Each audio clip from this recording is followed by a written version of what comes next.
Hello! Have you ever wanted to run away? Or maybe disappear to some other place where nobody knows who you are?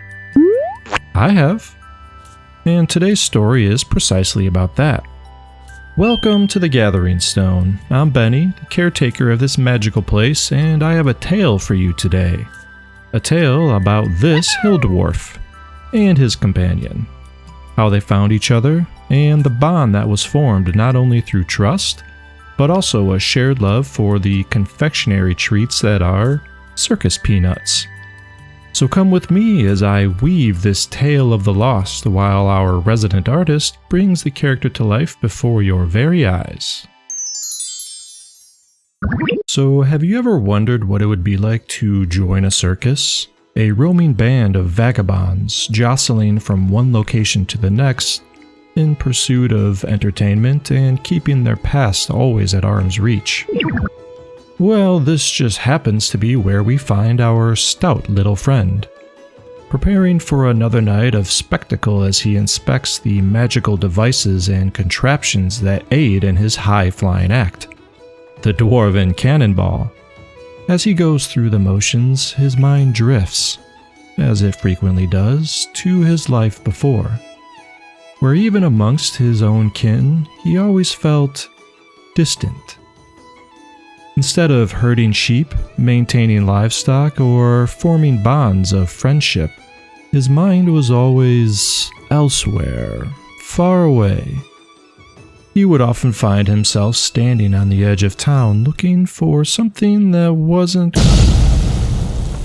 He had absent-mindedly set off the firing mechanism on the cannon. Looking around, he appreciated only a few scowls, as most of the roustabouts and performers were used to common mishaps before a show.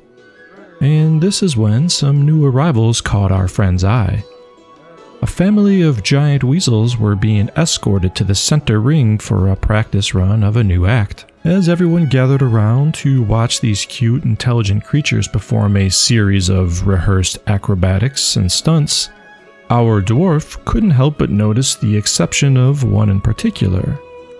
Smaller than the rest and starkly white in contrast to the various brown of its kin, she seemed to have been forgotten as she slinked away to the outer ring where the spotlights couldn't find her, which just so happens to be where our two misfits find each other.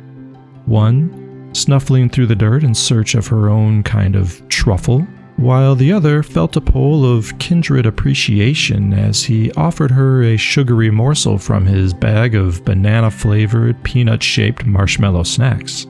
Looking up from the dirt digging and sniffing the air inquisitively, she locked eyes for a moment before tentatively taking the curiously sweet and texturally interesting treat.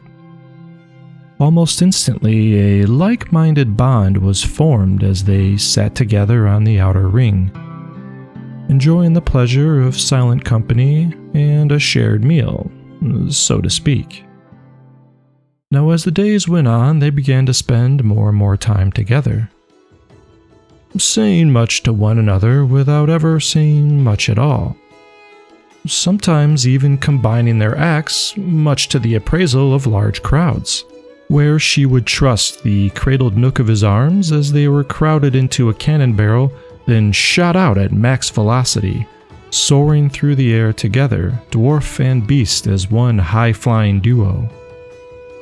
But it was the quiet moments in between everything where the true nature of their relationship took shape, and a shared burning passion for adventure beyond the tightropes and tents took hold of both of them, as he remembered the lessons that had been taught many years ago of the care and understanding between animals were more important to him than he ever realized. While she was delighted just to find acceptance and companionship from someone so different from her own family. Not that they ever gave her the time of day anyways. Well, this bond would culminate into a decision to follow their aforementioned passion. And on one fateful night, they agreed to add just a little more magic than normal to their explosive finale.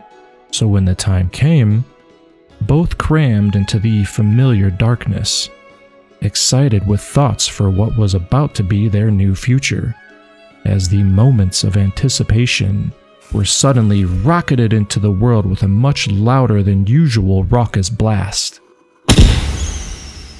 that shot our pair upwards through the rigging and sheer tent, further out past the fairgrounds to just within the faded line of dimmed lights, and onto a soft patch of grass for them to tumble.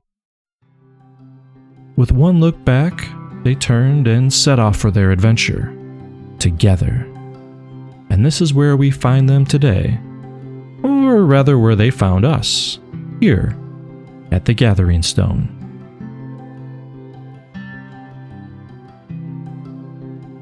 That's it for today, folks. I hope you enjoyed this tale of the lost. Thanks for watching, and be sure to come back next week for new characters, stories, and illustrations. Farewell for now.